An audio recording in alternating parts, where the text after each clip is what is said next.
Ladies, I'm here on the show. I'm going to talk about some NBA news. I want to talk about some NBA. So I just uploaded I believe, an NFL news video. So if you haven't watched that, go watch that. And now I'm here to talk about some NBA. And then when I upload another video later, we're going to talk about some of the news of wrestling. So a little bit of news here. So there's a report that Colin Sexton, he isn't pleased with the Cavs' low ball offer. They still haven't agreed to an extension. He was injured most of last season. I think he had some type of knee injury, kept him out most of last season. They've yet to agree on an extension. Basically, they gave him a low ball offer, and he just isn't pleased with it. He was the number 8 pick in the 2018 draft. Yeah. He's looking for a massive contract worth around $80 million. It seems that the Cavs are not willing to commit that amount of money to the young guard, and he's reportedly dismayed with the team's current offer. It's not just at the money that he believes he should get, and his camp believes he deserves. Cavs insider Chris Fader said regarding the offer, he's been one of the team's most consistent players in recent years. During his rookie year, he averaged 16.7 points and 3.0 assists per game.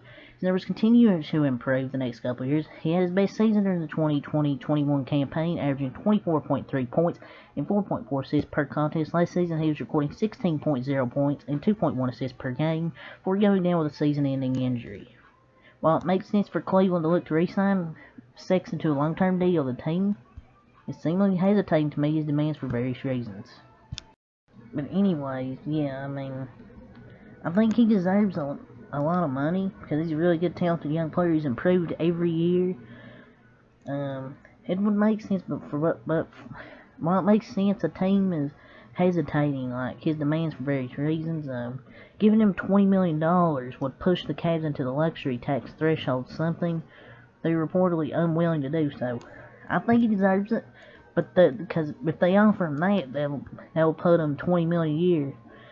That would be $20 million to push the Cavs into the threshold, the luxury tax, which is what they're unwilling to do. However, the team could try to shed some salaries in order to avoid the luxury tax. So they could shed some salaries. We'll see. And two, they've shown a level of commitment towards Darius Garland, one of their top players, after agreeing to a max extension. So there have been concerns about whether or not a starting backcourt of Garland and Sexton can be sustainable in the long run, which I think it could possibly. But yeah.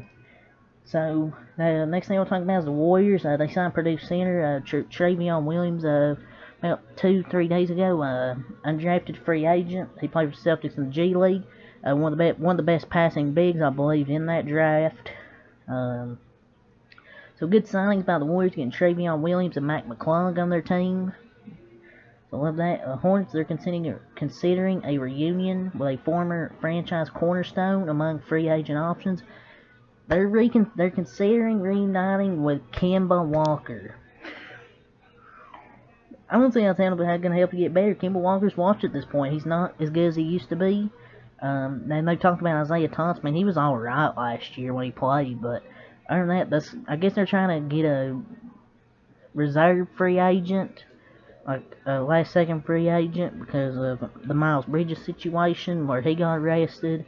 So, maybe that's why, but those two players just washed at this point, so it's not going to help them win. There were sources saying the Boston Celtics, Shams Charania, he said the Boston Celtics offered a Jaylen Brown package to the Nets for Kevin Durant, which I don't know why Celtics would do this. You're trading one of your young superstars alongside Jason Tatum to trade for 2 to 3 years of Kevin Durant, and he'll probably end up leaving anyways. So I wouldn't get this if this trade did happen. That would be a big win for the Nets, getting a young superstar if this trade did happen. It would be a big L for the Celtics just to get 2 to 3 years out of Kevin Durant. So yeah, that's all to say, ladies and gentlemen.